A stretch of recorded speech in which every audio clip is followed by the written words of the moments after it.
conversar con ella. En primer término, queremos plantearle algunos temas que nos parecen interesantes. Antes de entrar al tema de fondo, recordemos que la doctora Sandra, en su momento la quisieron vacar cuando era regidora provincial. No pudieron vacarla. Pero ella, cuando se decidió vacar a uno de sus colegas regidores, tuvo éxito. Vamos a conversar con ella sobre el tema de Samegua, pero antes queríamos pedirle una opinión respecto al proyecto de ley del congresista Alejandro Muñante Barrios, de la bancada de Renovación Popular, la bancada del Porqui. Él pretende que se incorpore, dice el artículo 402A al Código Penal, para sancionar a las mujeres que denuncien a sus agresores, es decir, a los pegalones, y si es que el pegalón no es sentenciado o el proceso cae en abandono y no se logra una condena efectiva, dice que esas mujeres deben purgar de 3 a 6 años de cárcel. ¿Qué piensa la doctora Sandra González al respecto? ¿Está de acuerdo con Muñante o discrepa con Muñante? Doctora Sandra, muy buenos días, adelante. Buenos días, un saludo cordial, agradecerle por la entrevista. También es importante, pues, la coyuntura del tema que está en vigencia. Al parecer el congresista desconoce el ciclo de la violencia, desconoce las convenciones internacionales donde el Estado peruano ha participado.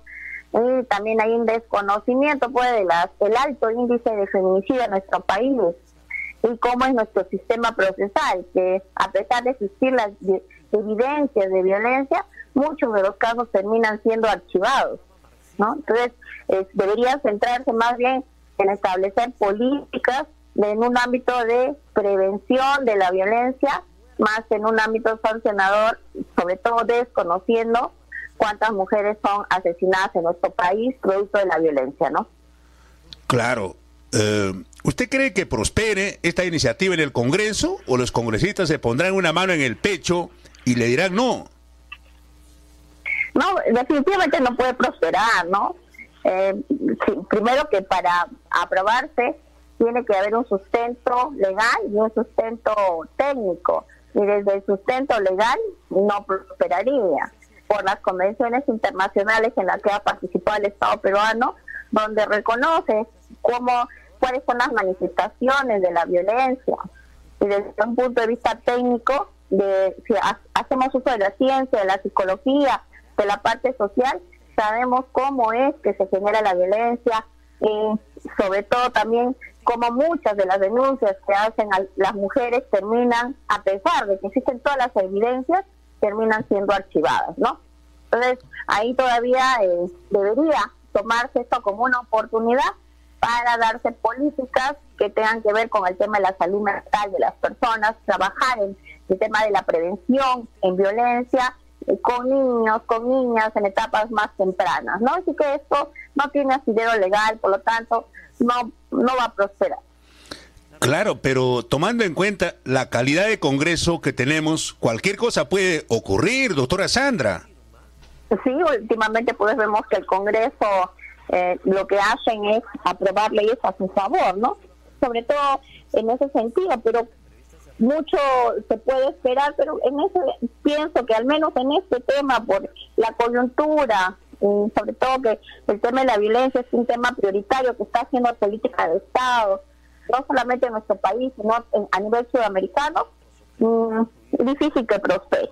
Pero colocando en punto de agenda, esto se puede volver como una oportunidad para poder visibilizar más el tema de la problemática de por qué muchos de nuestros casos de violencia terminan siendo archivados, hasta con evidencias, en casos de flagrancia, como terminan siendo archivados, no terminan en sentencias consentidas como indica la norma y las convenciones, donde se considera que la violencia es una vulneración de derechos humanos, ¿no? Pero también pueden haber denuncias que son faltas a la verdad.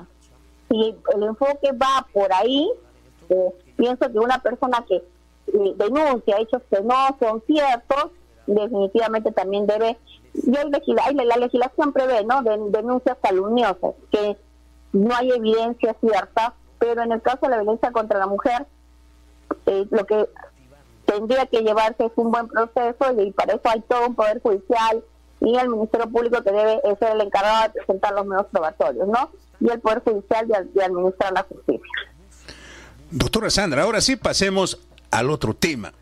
Usted que cuando fue regidora la intentaron vacar en más de una ocasión sin ningún éxito, pero ha tenido usted experiencia en los dos planos, ¿no? Como regidora para quien le han presentado la vacancia y también como autora de una solicitud de vacancia en contra de un colega suyo, ¿no? Quienes intentaron vacarla no tuvieron éxito, en cambio usted sí.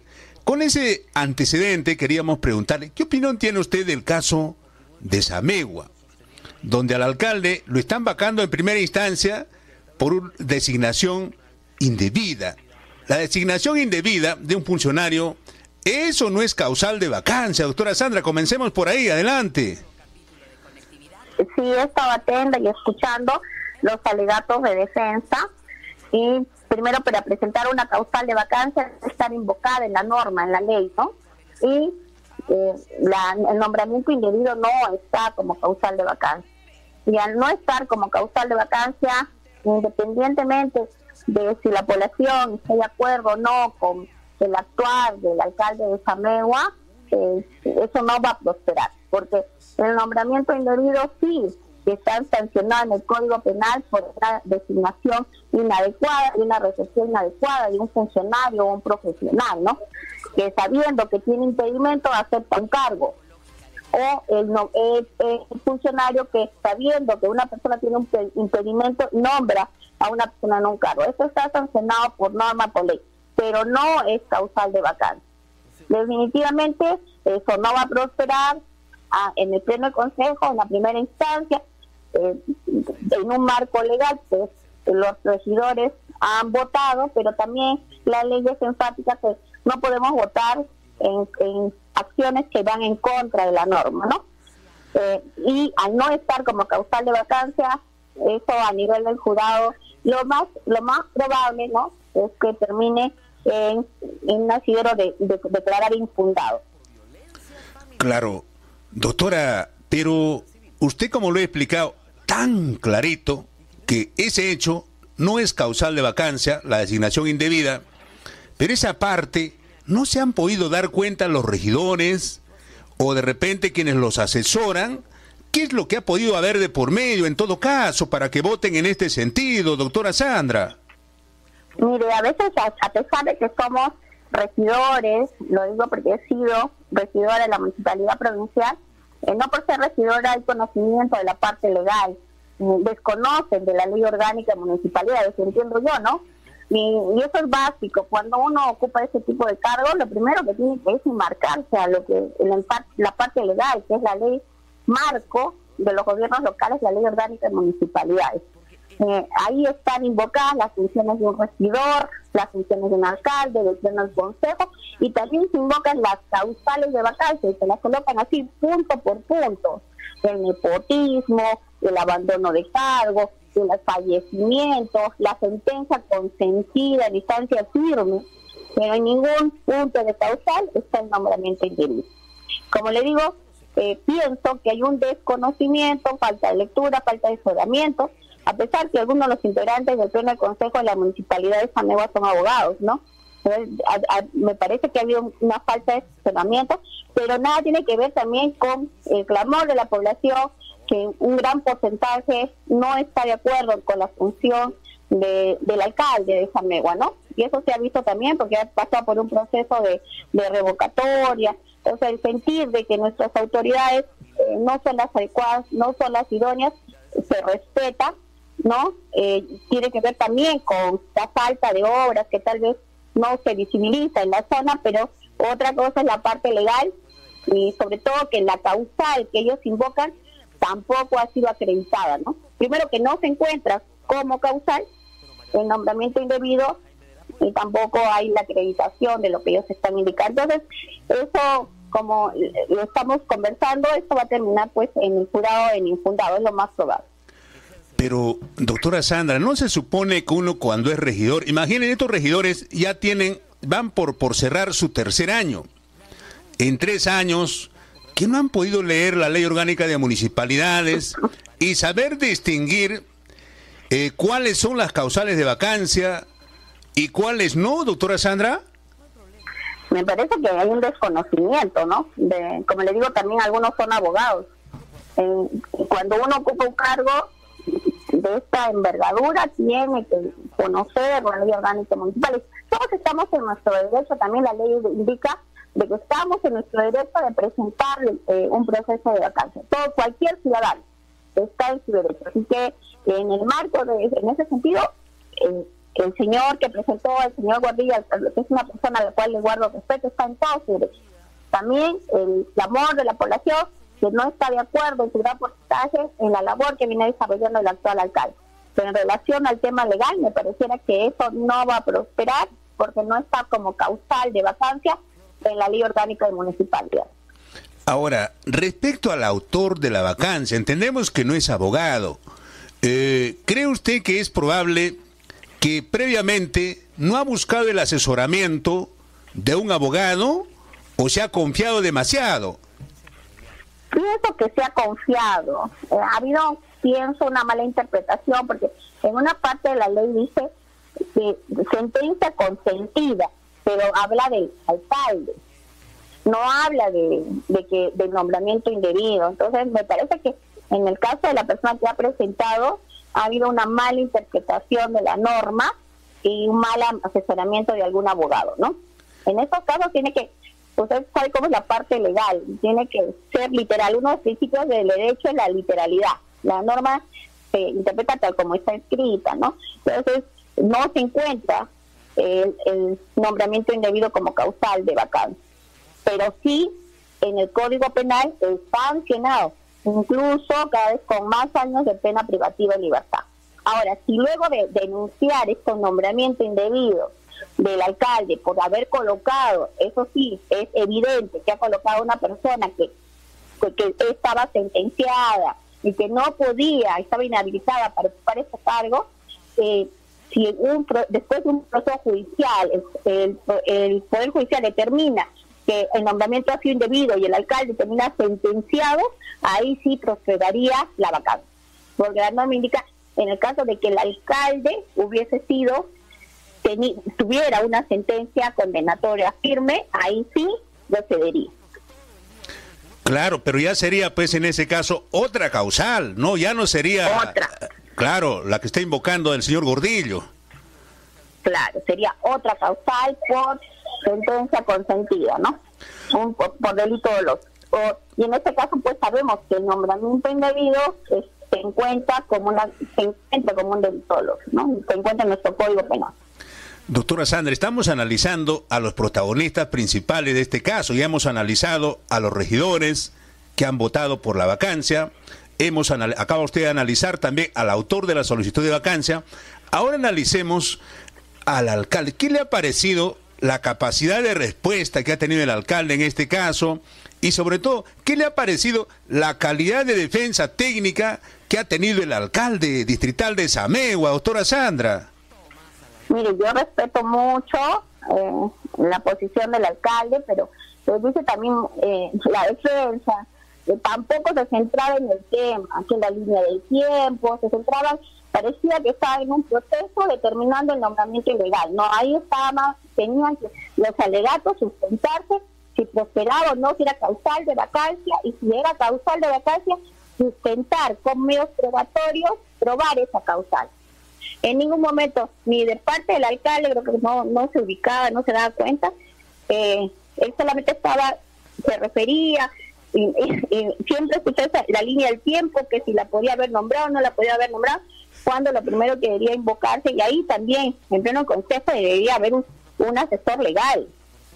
Primero, la audiencia para determinar la vacancia de un alcalde tiene sus pautas. Tiene que haber la presentación de un alegato, de un abogado acreditado, de parte de la persona que la presenta, el sustento también de la parte que ha sido, en este caso, el alcalde, ¿no? Con medios probatorios, con documentos. En ningún momento se ha presentado eso. y tampoco se ha presentado un letrado de la posición del señor Gordillo. De la parte del abogado, del señor alcalde, de desconocimiento total de la norma también.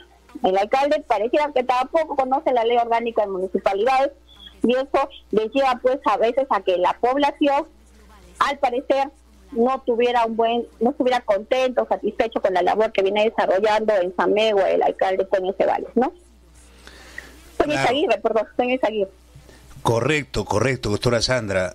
O sea, en pocas palabras, la desinformación está por todos los lados, ¿no? Por el lado de los regidores que votaron aparentemente por desconocimiento, por el lado del alcalde que no ha sabido defenderse bien, por el lado del asesor del alcalde que tampoco no le ha hecho una contundente defensa técnica. Bueno, el único que habría leído entonces la norma sería el regidor que ha votado en contra. El regidor, más que haber leído la norma, me pareciera que quería apoyar al alcalde, ¿no?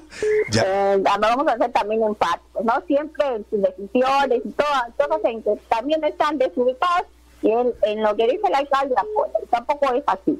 Una persona al menos cuando ocupa este cargo de regidor, debe ser fiscalizador y no estar apañando hasta cosas que no son positivas. Tampoco estoy de acuerdo, porque no es la primera vez. Si fuera una persona centrada, todo siempre ha sido, hasta las cosas que aparentemente no son correctas, ese regidor siempre, con todo el respeto que se merece, ha apoyado la decisión del alcalde. Y eso lo hemos visto. Yo he sido regidora. Muchos de los regidores que me han acompañado en la municipalidad provincial votaban a pesar de que habían acciones que eran incorrectas para obtener algún beneficio aparentemente con el alcalde. Bueno, doctora, ya veremos qué pasa entonces en este caso espectacular realmente que ha ocurrido en el distrito de Samegua. Finalmente, doctora, hoy es una fecha de la prevención de los suicidios en el mundo, se recuerda, se conmemora. Las cifras realmente de suicidios son alarmantes en el mundo, en el Perú y también en Moquegua, cifras preocupantes. ¿Qué piensa usted al respecto? ¿Cuál es su opinión, doctora Sandra, para ir concluyendo? Adelante. Sí, el suicidio pues es un acto por el cual una persona decide quitarse la vida, autoeliminarse, ¿no? Tiene que ver mucho con el tema de la salud mental de las personas cuando entran en estados de depresión, de angustia, ya sea por situaciones de malas relaciones interpersonales, violencia, temas financieros, pobreza, toman esta decisión luego de haber pasado por un estado de depresión severa. Y hay que tomar acciones hoy día, que es el Día Internacional de Prevención del Suicidio. Y en nuestra región hemos visto casos frecuentes y recurrentes de suicidio. Tenemos que seguir trabajando. Es prácticamente la 10ª causa de muerte en nuestro país y se tienen que tomar acciones. Y considero que las políticas y la inversión debe estar en el tema de la salud mental. Se debe trabajar en el tema de la salud mental a fin de evitar estos casos que disminuyan la depresión, y darnos cuenta cuando una persona cambia de comportamiento, cuando hay trastornos en el sueño, cuando una persona tiene una tristeza profunda, altera su forma de vestir, su falta de aseo, no querer salir a la calle. La familia tiene que darse cuenta si está entrando en un proceso de depresión que puede llevar a la idea de ya no querer vivir, ¿no? A veces también cuando hay deudas, y lo hemos visto, ¿no? O en temas de malas relaciones interpersonales con la familia y quieren autoeliminarse. Entonces hay que estar siempre vigilantes del actuar de nuestros familiares, de nuestros amigos, a fin de poderlos ayudar. La tristeza, la depresión profunda es algo que es muy recurrente en nuestro país, en nuestra región, y tenemos que seguir trabajando en ello. Doctora, nos consultan por las redes, nos dicen, ¿es posible que una persona que se presta plata en la modalidad gota a gota no puede pagar? El que le ha prestado el dinero lo amenaza, lo amedrenta y hasta ejerce violencia contra él. ¿Puede terminar en el suicidio? Sí, y esto hay que tener mucho cuidado, porque entran como una especie de estafadores, y la amenaza es violencia. Y están tocándote la puerta, amedrentándote, siguiéndote, y eso puede generar que una persona quiera autoeliminarse. Por eso hay que tener mucho cuidado en el momento en que uno presta dinero, ¿no? Y ellos con la intimidación, con con la violencia hacen que las personas, a veces exagerando en el tema de los intereses, y eso también es delito. Entonces, si una persona está atravesando por estas situaciones, tiene que denunciar, ¿no? Nadie te puede intimidar, nadie te puede violentar, agredir, no, eso puede provocar también que una persona quiera autoeliminarse. Y esta modalidad que está entrando y que están ya denunciando a varias personas, ya tiene que ser cortada y ahí tienen que entrar a tallar las autoridades, ¿no? Correcto, doctora Sandra, muchas gracias por su intervención, muy buenos días. Gracias, buenos días, un saludo cordial.